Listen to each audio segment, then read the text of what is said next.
Oh hey, don't mind me. I'm just educating myself on the roller coaster wars. Definitely an important and interesting period of history. Wait, we entered World War II because of Magnum XL-200? Roller coasters are always the most popular and recognized rides of their amusement parks, and are responsible for bringing in so many people. But who cares about that when the guy across the street has a ride 10 feet tall and attracts an extra 2 people? Someone did. The roller coaster wars was a period of time in which the only thing that mattered was how tall or fast your ride was. Parks would constantly battle it out year after year to emerge victorious with the coaster having the tallest height or the fastest speed that you could ever dream of. Or that Intamin could build. Many look back at this period of constant battling with fondness. Oh, the memories. Today, I'm going to take a look back through the roller coaster wars, go through its entire life cycle and learn everything about it. After all, what else would you do with a corpse? There isn't exactly a concrete period of time that the roller coaster wars took place, but I personally consider it to have lasted from around 1989 to 2006. It all started with one coaster, and a park that just refused to give up. Magnum XL-200. Great extra large number! This is the ride credited for starting the roller coaster wars. The shot heard around the world, if you will. Wow. It's that loud in Virginia. Everyone at Sandusky must be dead. Magnum XL-200 was a sensation when it opened at Cedar Point in Sandusky, Ohio in 1989. The ride was built by Aerodynamics, a pioneer in steel roller coaster design. They may be gone now, but they were on top of the world during the 1980s. They released hit after hit after hit. I just realized most of these rides are either gone and or are considered really bad these days. Magnum was heavily inspired by Bandit at Yomiuri Land in Kawasaki, Japan, which was built by Togo in 1988. Unlike most coasters at the time, Bandit was not focused on going upside down, but rather airtime hills and speed. This was a bold move at the time, and if it wasn't for this coaster, Magnum XL-200 might have been the same type of ride as Great American Scream Machine and Six Flags Great Adventure. Thank God! Magnum XL-200 was originally going to be built by Togo, but Aerodynamics landed the job instead. And what did we get out of that? Triangular airtime hills. Despite some jankiness, Magnum was a huge success for Cedar Point and the amusement park industry as a whole when it opened on May 6, 1989. Not only was it massive for its time, but it's also an actually good ride. Don't get used to that, there aren't many good rides that will be mentioned in this video. Its claim to fame and the reason it started the roller coaster wars was its jaw-dropping height of 205 feet, the tallest at the time. This resulted in Cedar Fair, the parent company of Cedar Point, coining the term hypercoaster, meaning a full-circuit coaster with a max height or drop of over 200 feet. This gave Magnum the record of the tallest coaster in the world at the time. Or was it? Yes. Moon Salt Scramble. What?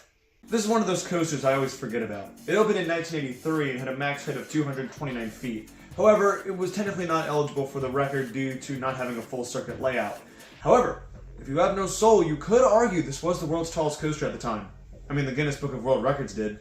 Yeah, no soul. You could even argue that Bandit was the first hypercoaster, since it had an elevation change of well over 200 feet, because that ride was located in a valley. This is a controversial topic that maybe I could cover more at some point, but for now, let's continue our investigation of the roller coaster wars. Hey, remember Cedar Point? They're gonna come back later. You better keep them in mind. They're not going away. Don't you worry! On the exact same day that Magnum XL-200 opened, Dorney Park in Allentown, Pennsylvania opened Hercules. Can you tell which of these rides is better? Unlike Magnum, Hercules was a wooden coaster and featured a massive 151-foot drop off the side of a cliff, theoretically making it the tallest wooden coaster in the world. Record controversy strikes again, as Hercules was structurally only 95 feet tall. Hell, they even got into a legal dispute over it with Six Flags Over Texas. I mean, what else are you going to sue another park for? In 1990, Six Flags Over Texas opened the Texas Giant, which stood at a height of 143 feet. Six Flags claimed that it was the world's tallest wooden roller coaster, despite its drop of 137 feet being 14 feet less than that of Hercules. Somebody was pissed! This just goes to show how much roller coaster records mattered at that time, and to an extent even to this day. But when two parks are arguing over who really has the tallest wooden roller coaster, we can always leave it to Cedar Point to screw everything up. May 11th, 1991. Cedar Point makes its biggest mistake ever by throwing its hat into the ring of the wooden roller coaster wars with the opening of Mean Streak. This coaster is now Steel Vengeance, and that's all it should ever be known as. The 1990s was a bit of a calm before the storm decade when it comes to roller coaster records. These days, it seems like most people consider the early 2000s to be the best point for record breakers. But before we get to that, let's round out the 1990s with a few more notable record breakers from this time period. Let's go back to talking about Aerodynamics. I'm not supposed to be in court today. They were the kings of the roller coaster industry and were responsible for starting the roller coaster wars with Magnum XL-200. They started to struggle in the 90s, however. Their outdated design practices made their coasters hold up worse and worse as they continued to be built larger and larger, After Magnum, they would build 4 more hypercoasters in an attempt to top Magnum. We're still waiting. All of these coasters suck. The first of the 4 was Steel Phantom at Kennywood in 1991. Now, you may know this ride to actually be good these days, thanks to a massive overhaul from Morgan in 2001, turning it into Phantom's Revenge. But anyone who rode it from 1991 to 2000, yeah, they're screwed. We're not able to break the height record. Steel Phantom decided to end it all by jumping off a cliff at 225 feet and reaching a top speed of 82 miles per hour, making it the world's fastest coaster. Aero somehow opened 3 more of them in 1994. And they went bankrupt how? Titan at Space World wasn't actually a hyper, so we'll disregard it. The other 2 were the big one at Blackpool Pleasure Beach and Desperado at Buffalo Bills, taking the height record and tying the drop record respectively. Both have received mixed reviews throughout their lifetime and are simply known as being icons of history. With Aero done building hypers, it was up to Togo to dang it, I'm out of vomit! To bring up the slack. Fuji-Q Highland in Japan opened Fujiyama in 1996. This ride was very similar to Bandit, and instead of just beating the height record, it smashed it with a max height of 259 feet. 2 coasters were supposed to open in 1996 that would have taken the height and speed record. Superman the Escape at Six Flags Magic Mountain and Tower of Terror at Dreamworld were basically designed to break the records and nothing more. Both were set to be the first coasters to reach 100 miles per hour, with Superman being slightly taller at 415 feet, even though they both reached the same maximum height. Yes, screw you, I get a few extra $1,000 to spend and no will to live. Both were delayed until 1997, with Tower of Terror opening first and claiming the record. Yes, screw you, I'm the cool kid for a month and have no will to live. The roller coaster wars not only affected regular sit-down coasters, but also all different types of models. As parks figured out, they were able to market those coasters as the tallest and fastest of their kind. Examples include the inverted model by up-and-coming manufacturer at the time, B&M, who had introduced the technology on Batman the Ride at Six Flags Great America in 1992. They broke the inverted height record 3 times with Raptor at Cedar Point in 1994, Montu at Busch Gardens Williamsburg in 1996, and finally Alpengeist at Busch Gardens Williamsburg in 1997, still holding the height record for a full-circuit inverted coaster to this day. Alpengeist stands at a staggering 195 feet. Did they run out of budget at the last minute? Around the same time, B&M, well, I don't want to say perfected, more so made the stand-up coaster not terrible. Now it's only bad! To give credit, the current record holder, Riddler's Revenge at Six Flags Magic Mountain, which stands at 157 feet tall, is actually a good ride. However, something was looming as the industry transitioned into the 3rd millennium. There were signs, if you will. Yes, it's that time. Let's talk about— oh son of a— After the opening of Rattler at Fiesta, Texas in 1982, the wooden coaster height record went dormant. Companies Custom Coasters International and Great Coasters International both started up not long after, but focused on making quality rides rather than really big ones. I'm sure that philosophy is on someone's mantle. The company who built Rattler, the really crappy company of awfulness, or as they are better known as, RCCA, began talking to Kings Island around 1997 about building the world's first wooden hypercoaster. If humanity ever invents a time machine, I think this is the first thing we should prevent from ever happening. See if everything's in order? Just sign right here. Don't mind if I diddly-do. Stop what you're doing! I'm touching it. I'm not gonna waste your time talking about Son of Beast, as this one coaster already has like hundreds of videos about it on YouTube. In short, RCCA built it cheap and not to last, just so that they could say they built a wooden hypercoaster that had a loop. Was it worth it? This ride was a mess from start to finish. Kings Island sued RCCA during construction and had to finish it themselves. The ride was rough from the start. There was a major structural failure in 2006 that sent 2 dozen people to the hospital, and Son of Beast would finally close in 2009 before being demolished in 2012. I think it's safe to say Son of Beast's height and tentacle problems killed off the wooden coaster wars. Yes, there were the Intamin prefabs, but only 4 of them were ever sold, so I don't think they count. Besides, there was another coaster that opened in 2000 people care more about. Goliath at Six Flags Magic Mountain. What do you want me to say? Technically, this did have the largest drop on a coaster, going into a tunnel after falling 255 feet, compared to Fujiyama's 230-foot drop. But Goliath sucks, so I'm not going to waste any more time talking about it, and move on to the coaster that broke its height record 3 months later. People absolutely hate this ride. Intamin Amusement Rides is one of the most technologically advanced ride manufacturers of our time. The insane run they had during the 2000s and early 2010s, making hit after hit after hit, all started in 2000 with a 310-foot tall Millennium Force. Intamin introduced their hyper model the year prior with Superman Ride of Steel at Six Flags Darien Lake in 1999. Just 1 year later, they jumped to the first ever giga coaster, defined as a full-circuit coaster with a height of over 300 feet. The ride was once again going to Cedar Point. Millennium Force had a huge marketing campaign with a song that I still find myself humming to this day.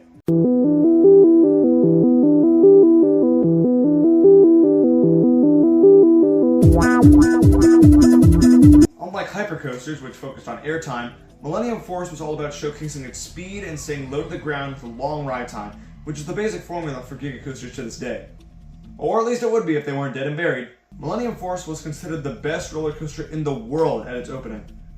Now if you ask anybody today, they'll act like this ride killed their grandma. Yeah, Millennium Force's over-reliance on speed and overbank seems to be its downfall online today. However, no matter what you think of this ride, there is no denying what historical significance it has. Wouldn't it be funny if it got topped 3 months later? Morgan! You know Morgan, right? Everyone loves Morgan. They made Phantom's Revenge and a mediocre giga coaster. Steel Dragon 2000 at Nagashima Spa Land in Japan wasn't just notable for its 318-foot height and its mediocrity, but also for being the longest coaster in the world at the time, topping 8,000 feet. This record hadn't been touched at all since 1979 with the opening of the Beast at Kings Island. But the ride itself is nothing special. It's basically one of Morgan's hypers at the lower tier Legacy Cedar Fair Park, but blown up in size. After being squeezed out of the industry by B&M during the 1990s, Aerodynamics went under a major restructuring, and starting in 1996, they began to make rides that weren't terrible. Tennessee Tornado opened at Dollywood in 1999, and looked to be a huge step in the right direction for the company. It modernized Aero's looping coasters with smooth transitions and an intense layout. Heading into the 2000s, things were looking up. Why don't I care? In 2000, Six Flags Magic Mountain began construction on X, the world's first fourth dimension coaster. This coaster was Aero's last chance to remain relevant in the changing landscape of the amusement industry. But the ride ran into issues fairly quickly. The ride was built much bigger than it was meant to. The trains were too heavy. The 2001 opening kept getting delayed. The color scheme sucked. Everybody was pissed! By the time X opened to the public in January 2002, Aerodynamics had filed for bankruptcy. While X was well received, it was plagued with problems that still suffers to this day, even after its renovation into X2. This just goes to show that not every coaster built during the roller coaster wars was a success. I mean, if Son of Beast didn't show you that, I don't know what will. Vekoma, everyone's favorite manufacturer at the time. Surely, they couldn't be left out by their old parts supplier Aerodynamics. They had to screw up too! In 2000, Vekoma, once again I wouldn't say perfected, more so made the flying coaster tolerable. They created Stealth at Paramount's Great America. While functional, the ride system was extremely awkward, placing riders in a lie-down position for an uncomfortably long amount of time. The ride was also considered a flop by Paramount, who was disappointed in the ride's weak capacity due to long load times. Stealth was moved to Paramount's Carowinds in 2004, since that park had lower attendance at the time. Good for it escaped a grave. Around this time, however, Intamin was working hard on a new technology in order to take these records where they had never been before. And in 2002, we got Accelerator at Knott's Berry Farm, introducing the model of the same name and featuring the hydraulic launch. Using hydraulic pressure, this allowed roller coasters to reach their top speeds in an insanely short amount of time. It didn't open fast enough to take the acceleration record, even when it did reach 82 miles per hour in just 2.3 seconds. The year prior, flat ride manufacturer S&S, who was mainly known for their air-propelled space shot drop towers, debuted the first ever air-launch coasters, those being Hypersonic XLC at Paramount's King's Dominion and Dodonpa at Fuji-Q Highland. They reached 81 miles per hour and 107 miles per hour respectively, both in 1.8 seconds. So you'd think that the air launch, being more powerful than a hydraulic launch, would be the future for launch coasters. Both these rides are gone now. Going back to Accelerator, the hydraulic launch had problems of its own. It was very unreliable, but apparently Cedar Fair thought this was the future and decided to screw up. Top thrill dragsters that college roommate that Cedar Point has that they like some aspects of, but absolutely cannot stand most of the time. Only 3 years after breaking the 300-foot record with Millennium Force, and only 1 year after their last coaster in Wicked Twister, Cedar Point broke the 400-foot barrier with an accelerator coaster of their own. This was the third time Cedar Point would work with Intamin this decade, and the fourth time in total if you consider Woodstock Express. What, do you not? At 420 feet, Top Thrill Dragster became the tallest coaster in the world, period. You may be surprised, but since the announcement of Millennium Force in 1999, when Cedar Point made the claim that it would be the tallest coaster in the world, Six Flags disagreed. Guys, Superman the Escape is taller. We swear! Seems kind of pathetic when you look back on it now, doesn't it? But this time, Cedar Point's new coaster would take the record without question. Doesn't mean it went well. Top Thrill Dragster was the poster child for downtime. Glad to see the family legacy lives on. For its entire 18-year life, Dragster struggled to operate. It was down constantly. This sucked because the ride was received extremely well. It just seemed that technology was advancing too quickly for a liability to keep up. But hey, all that mattered was that the ride was able to hold the record. I hope it was fun while it lasted. 2005. This is the year many personally consider the roller coaster wars to have ended, thanks to one ride in particular, King Ka. Oh, if you thought Dragster was bad, wait till you see how often this ride breaks down. King Ka reached a max height of 456 feet and a max speed of 128 miles per hour, barely edging out Dragster. It's basically the same ride with a few technical enhancements designed to make the ride more reliable. Did it work? No. On the surface, it may seem that King Ka is actually more reliable than Dragster. After all, that ride has had to be shut down, while King Ka is still limping along to this day. Maybe.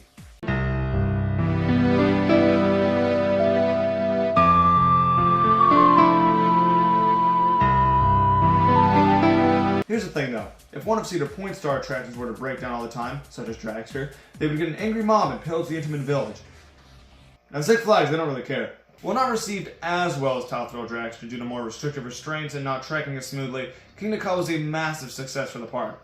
Considering the streak we've been on, you'd think a 500-foot coaster was on the horizon, and you'd be right! 20 years later. We'll talk about Falcon's Flight a little later, but as for right now, I'd like to talk about how the roller coaster wars actually came to an end. Every war needs a peace treaty.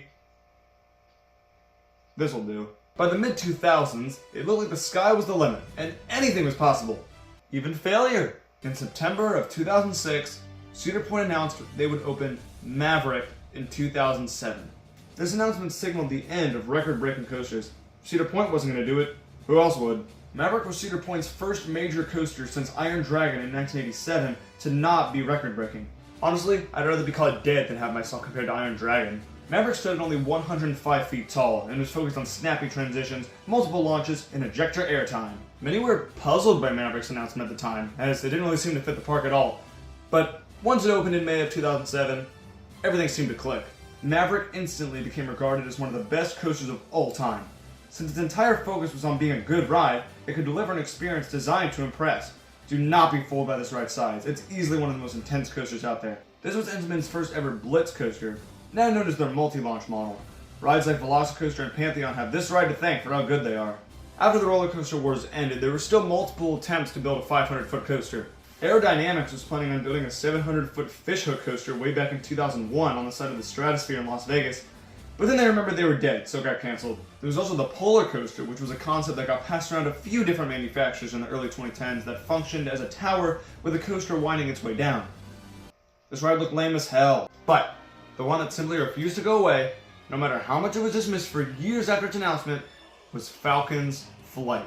When Six Flags Qiddiya was revealed, Falcon's Flight honestly looked like a joke, and that's how many people treated it for a while. It was hard not to make fun of this thing. It looked ridiculous. It started like an Intamin mini hyper that then launched up the side of a 600-foot cliff just to drop off of it into a 500-foot plus airtime hill before winding around to the brake run. Surely, the Saudi Arabian government has plenty of money to spend on something like this. But that didn't really help anyone's suspicions. For a while, this ride was one of the biggest jokes in the amusement park industry.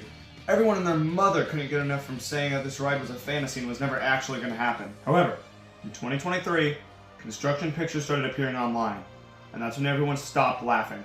Then, later that year, all the details were fully unveiled. Falcon's Flight was happening.